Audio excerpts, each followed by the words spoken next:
പറയുന്നത് ജീവിതത്തിലെ വിജയമാണ്. ജീവിതത്തിലെ വിജയം എന്ന് പറയുന്നത് ഇവിടെയുള്ള വിജയം മാത്രമല്ല, നാളെയിലെ വിജയം കൂടിയാണ്. ഒരു കുടുംബയോഗമാണ്. ആ അർത്ഥത്തിൽ നമ്മൾ ആഗ്രഹിക്കുന്ന രീതിയിൽ തീർച്ചയായും സഫലമായ ഒരു ഇരുത്തമായി ഇത് മാറട്ടെ എന്ന് ആഗ്രഹിക്കുകയാണ്. നമ്മുടെ നാടിൻ്റെ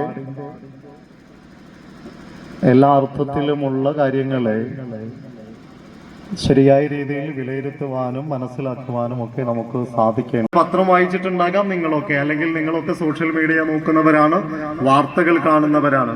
കഴിഞ്ഞ ദിവസം അമേരിക്കയിൽ നിന്ന് അവരുടെ ഒരു യുദ്ധവിമാനം പഞ്ചാബിൽ വന്നിറങ്ങുകയുണ്ടായി.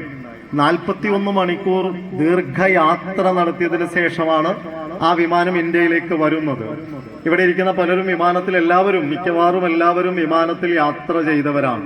വിമാനത്തിൽ ഇങ്ങനെ അധിക നേരം ഇരിക്കുക എന്നുള്ളത് സുഖകരമായ ഒരു കാര്യമല്ല, അസ്വസ്ഥതയുണ്ടാക്കും. 1-2 മണിക്കൂർ ഇരിക്കുമ്പോൾക്ക് തന്നെ നമുക്ക് അസ്വസ്ഥത.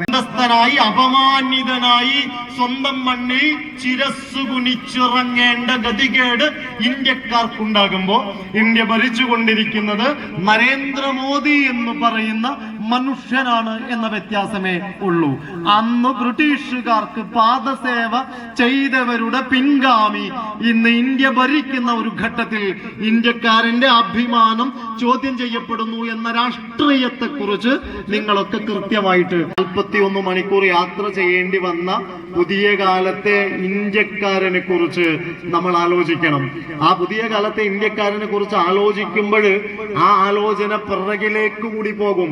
അങ്ങനെ പിറകിലേക്ക് പോകുമ്പോ ആ വർഷം 2025 നിന്നും 10-70 വർഷങ്ങൾക്കപ്പുറത്തേക്ക് 100 വർഷത്തോളം 920 എത്തി നിൽക്കും. 2021 എത്തി നിൽക്കുമ്പോഴാണ് നാം ഇങ്ങനെ സ്വതന്ത്രമായിട്ടിരിക്കാൻ, കാലുകളിൽ ചങ്ങലയില്ലാതെ, കൈകളിൽ വിലങ്ങില്ലാതെ, വായിൽ തുണി തിരുകാതെ, നിശബ്ദരാകാതെ തന്നെ ഇരിക്കാൻ നമുക്ക് പ്രാപ്യമായ ഒരു സാമൂഹ്യ വ്യവസ്ഥിതി ഇവിടെ ഉണ്ടാക്കി തന്ന മനുഷ്യര് 21 ഇങ്ങനെ പിടഞ്ഞു മരിച്ചിട്ടുണ്ടെന്ന് നമ്മളൊക്കെ അറിയണം.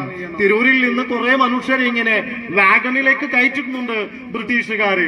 ആ വാഗൺ എന്ന് പറയുന്നത് ചരക്കു വണ്ടിയാണ്. അതിൽ ശ്വസിക്കാൻ പോലും വായു കിട്ടാത്ത അറകളാണ്. ഒരു എവിടെയെങ്കിലും ഒരു സുഷിരമുണ്ടെങ്കിൽ ആ സുഷിരത്തിൽ മുക്കു ചേർത്ത് ശ്വാസത്തിന് വേണ്ടി പിടഞ്ഞിട്ടുണ്ട് എന്റെയും നിങ്ങളുടെയും വല്യുപ്പമാർ, എന്റെയും നിങ്ങളുടെയും പൂർവ്വപിതാക്കളെന്ന് നമ്മൾ അറിയണം. യാത്ര അവസാനിക്കുമ്പോ കോയമ്പത്തൂരിൽ എത്തുമ്പോ അതിലെല്ലാവരും മരണപ്പെടുന്നുണ്ട്. കവികളൊക്കെ പാടിയത് മലമൂത്ര രക്തത്തിൽ കായം പുരണ്ടാണ് അവരൊക്കെ മരിച്ചത്. നിങ്ങൾ ഓർക്കുക, പുതിയ കാലത്ത് 41 മണിക്കൂർ യാത്ര ചെയ്ത് കൈകാലുകൾ ബന്ധിപ്പിച്ച ഇന്ത്യക്കാരന്റെ സ്വാതന്ത്ര്യത്തെ ബ്രിട്ടീഷുകാരൻ, അമേരിക്കക്കാരൻ ഇങ്ങനെ ചോദ്യം ചെയ്യുമ്പോ ഇന്നലകളിൽ അതിനേക്കാൾ സമാനമായ പരിഷ്കൃത കാലത്ത് പരിഷ്കൃതമായ ക്രൂരത അമേരിക്കക്കാരൻ കാണിക്കുമ്പോ അതിനേക്കാൾ അപരിഷ്കൃതമായ ഒരു കാലത്ത് അപരിഷ്കൃതമായ ക്രൂരതയാണ് ഇന്ത്യയിൽ നമ്മുടെ പൂർവികരോട് ബ്രിട്ടീഷുകാർ കാണിച്ചത്. 2 വ്യത്യാസമേ ഉള്ളൂ. രണ്ടും സാമ്രാജ്യത്വവാദികളാണ്. ഒന്ന്, ഇന്ത്യയെ ലോകത്തിലെ പല രാഷ്ട്രങ്ങളെയും കോളനിയാക്കിയ ബ്രിട്ടന്റെ കോളനിയുടെ